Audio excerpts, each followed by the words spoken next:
और राज्य के 3rd और 4th ग्रेड की नौकरी में भी उसे प्राथमिकता नहीं मिल पा रही है, तो सड़क पर उतरने के बाद चिंतन करना होगा और हम लोग चिंतन करने के लिए एकत्रित हुए हैं।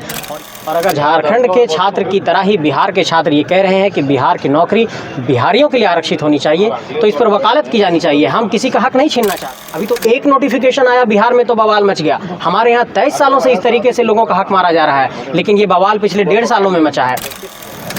जोहार, नमस्कार। आज मेरे सामने जो शख्स मौजूद है वो किसी परिचय के मोहताज नहीं है। जहाँ कहीं भी आंदोलन हुआ, आशा को लेकर या खतियान को लेकर या नियोजन नीति को लेकर, इनका नाम बहुत तेज़ी से सामने आया है। वह नाम है संजय मेहता और आज मेरे सामने मौजूद है। तो सबसे पहले जोहार दादा। आप जोहार जोहार दादा, आप रांची के गीतांजलि बैंक्वेट हॉल में आए हैं। मुद्दा क्या है दादा? आने का मेन मुद्दा क्या है? 6 महीने से झारखंड के जितने भी यहाँ पर छात्र हैं वो लगातार सड़कों पर थे। और एक कहावत होती है कि जब सड़कों पर आंदोलन होता है, लगातार 6 महीने आपको ये आंदोलन कर रहे हैं, 180 दिन से आंदोलन कर रहे हैं, तो उसका एक चिंतन होना चाहिए, एक मंथन होना चाहिए और एक निष्कर्ष पर पहुंचना चाहिए कि अब आगे क्या किया जाए। झारखंड के 24 जिले के 264 प्रखंडों से यहाँ पर नौजवान छात्र पहुँचे हैं और कोई ऐसे आम छात्र नहीं हैं। कोई बैंकिंग की तैयारी कर रहे हैं, कोई जेपीएससी की तैयारी कर रहे हैं, कोई जेएसएससी की तैयारी कर रहे हैं और झारखंड की तमाम प्रतियोगी परीक्षाओं की तैयारी कर रहे हैं। झारखंड की जिस माटी में जिस छात्र ने जन्म लिया और वो नौकरी के लिए अगर फॉर्म भरता है और उसका अगर कंपटीशन दूसरे राज्यों के प्रतियोगी छात्रों के साथ अगर बढ़ जा रहा है और राज्य के 3rd और 4th ग्रेड की नौकरी में भी उसे प्राथमिकता नहीं मिल पा रही है, तो सड़क पर उतरने के बाद चिंतन करना होगा और हम लोग चिंतन करने के लिए एकत्रित हुए हैं। और ये चिंतन से एक रास्ता निकलेगा कि आने वाले वक्त में हम लोग क्या करने वाले हैं। नहीं दादा, जैसा कि आप लोग बोलते थे कि बिहार बिहारियों के लिए है, हाँ। लेकिन बिहार में अभी देखा जाए तो टीचर की जो वैकेंसी आई है उसमें ओपन फॉर ऑल कर दिया गया है। हाँ। इस पर आपका क्या कहना है? देखिए, मैं ये कहना चाहूँगा कि इस राज्य के अगर झारखंड के परिदृश्य में आप देखते हैं तो हम लोग लगातार ये मांग करते रहे कि झारखंड की नौकरी 3rd और 4th ग्रेड की जो नौकरी है वो झारखंडियों के लिए आरक्षित होनी चाहिए। ठीक उसी तरीके से चाहे जितने भी राज्य हैं, अगर वो अपने डोमिसाइल के आधार पर नियुक्ति की मांग कर रहे हैं तो बिल्कुल उसकी मांग जायज़ है। और अगर झारखंड के छात्र की तरह ही बिहार के छात्र ये कह रहे हैं कि बिहार की नौकरी बिहारियों के लिए आरक्षित होनी चाहिए, तो इस पर वकालत की जानी चाहिए। हम किसी का हक नहीं छीनना चाहते हैं। ठीक उसी तरीके से हम ये कह रहे हैं कि हमारा हक मत छीनिए। और जिस तरीके से झारखंड में अतिक्रमण हुआ है, झारखंड में तो 23 सालों तक अतिक्रमण हुआ। अभी तो एक नोटिफिकेशन आया बिहार में तो बवाल मच गया। हमारे यहाँ 23 सालों से इस तरीके से लोगों का हक मारा जा रहा है, लेकिन ये बवाल पिछले 1.5 सालों में मचा है। इससे पहले भी बवाल मचा, लेकिन कोई समाधान नहीं निकला, अस्थायी समाधान। तो अस्थायी समाधान निकालने के लिए हम लोग जमा हुए हैं। दादा, आप लोग 6 महीना से आंदोलन कर रहे हैं, 6 महीना से आंदोलन कर रहे हैं, कोई नेशनल मीडिया आप लोगों को कवर नहीं? बिहार में तुरंत देखा जाए कि नेशनल मीडिया वहाँ पे कवर करती है, ऐसा क्यों? मैं आपको बताना चाहता हूँ, इस पर आप लोगों को भी बताना चाहता हूँ, जो लोग भी इस चैनल को देख रहे हैं। देखिए, जब नेशनल मीडिया की बात आती है तो नेशनल मीडिया में एक ऐसा बहुत बड़ा वर्ग है जो जर्नलिज्म एंड मास कम्युनिकेशन करने के बाद दिल्ली की, जिसको बोलते हैं हम लोग नोएडा की जो मीडिया है, नोएडा की मीडिया का एक तरीके से बहुत बड़ा कब्जा है और उसमें बिहार के बहुत सारे जर्नलिस्ट हैं।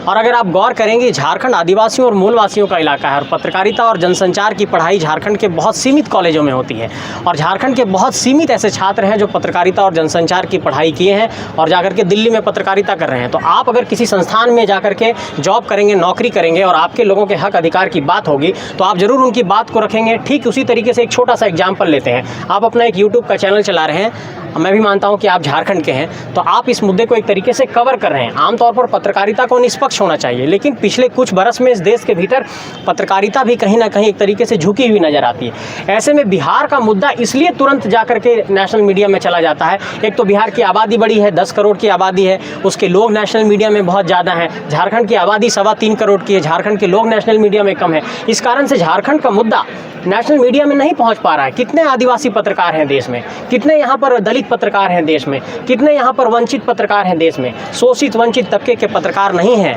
और इसलिए आपको याद होगा कि बिहार के लेनिन ने एक बात कहा था कि जो 90 का जो हमारी आबादी है 90% की, तो 10 का शासन 90 पर नहीं चलेगा, उन्होंने कहा था। इसी तरीके से 10% के जो समुदाय के लोग हैं वो मीडिया में एक तरीके से कब्जा जमाए हुए हैं और इस कारण से हमारे मुद्दे नेशनल मीडिया में नहीं पहुंच पा रही। इस बात को समझना होगा।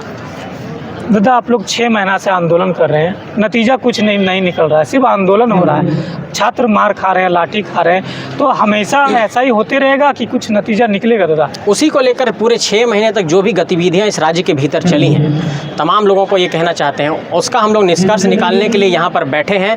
और निश्चित तौर पर कोई रास्ता निकलेगा। अगर दिल्ली भी जाना पड़ेगा, राष्ट्रपति के पास जाना पड़ेगा, जंतर मंतर पर धरना देना हो, राज्यपाल के पास जाना हो, कुछ ड्राफ्टिंग करनी होगी, कुछ रिसर्च कमेटी बनानी होगी, सब कुछ हम लोग करेंगे। लेकिन एक बात सबको ये संदेश देना चाहते हैं, राज्य के पुलिसकर्मियों को भी संदेश देना चाहते हैं कि हम लोग कभी भी हिंसा का कोई रास्ता अख्तियार नहीं करेंगे। बिल्कुल शांति तरीके से, अहिंसक तरीके से इस आंदोलन को हम लोग अंजाम देंगे और लिखित तरीके से, संवैधानिक तरीके से रिसर्च करके, शोध करके हम लोग सरकार तक अपनी बात को पहुंचाने का जो एक प्रक्रिया हम लोग लगातार 6 महीने से कर रहे हैं, उसको जारी रखेंगे। अगला आंदोलन कहाँ होगा दादा और किस प्रकार से होगा आप लोग? अभी हम लोग तो 16 तारीख को एक हजारीबाग में कर रहे हैं बदलाव संकल्प सभा, और इस तरीके से राज्य के भीतर जो अलग अलग सभाएं चल रही हैं वो सभाएं चलती रहेंगी। लेकिन जो नियोजन नीति को लेकर के जो निष्कर्ष की बात है, आज हम लोग गीतांजलि बैंक्वेट हॉल में बैठे हैं। यहाँ पर बैठने के बाद हम लोग कुछ निष्कर्ष लेंगे। अभी लंच का वक्त है, लंच के बाद क्या निष्कर्ष होता है उसको भी हम लोग मीडिया को ब्रीफ करेंगे। अभी फ़िलहाल हम लोग एक तरीके से यहाँ पर झारखंड के जो 24 ज़िले से जितने भी नौजवान आए हैं उनकी राय ले रहे हैं, और तमाम ज़िलों के तमाम प्रमंडलों के यहाँ पर नौजवानों ने अपनी राय रखी है। उस राय को हम लोगों ने नोट डाउन किया है और जितने भी विचार हैं उसको समाहित करके एक निष्कर्ष पर पहुंचेंगे।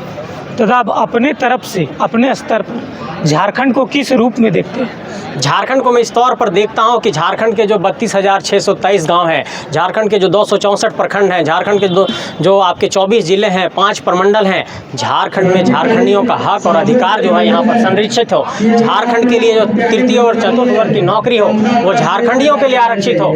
देखिए, ये संविधान कहता है कि किसी को भी किसी भी राज्य में जाकर के रोजगार करने का, वहाँ पर बसने का अधिकार है। ये बहुत अच्छी बात है। हम भी जाएंगे असम में, रह सकते हैं, लेकिन आप इस बात को समझिए कि आप वहाँ जाएंगे तो वहाँ के आप स्थानीय निवासी नहीं हो जाएंगे। जो लोग यहाँ पर आए हैं उनको इस बात को, साधारण सी बात को ये समझना चाहिए कि आप अगर किसी राज्य से झारखंड में आए हैं तो इस राज्य के आप निवासी नहीं हो गए हैं। इसलिए आपको यहाँ पर झारखंडियों का हक नहीं मारना चाहिए। इस बात को आप लोगों को समझना होगा।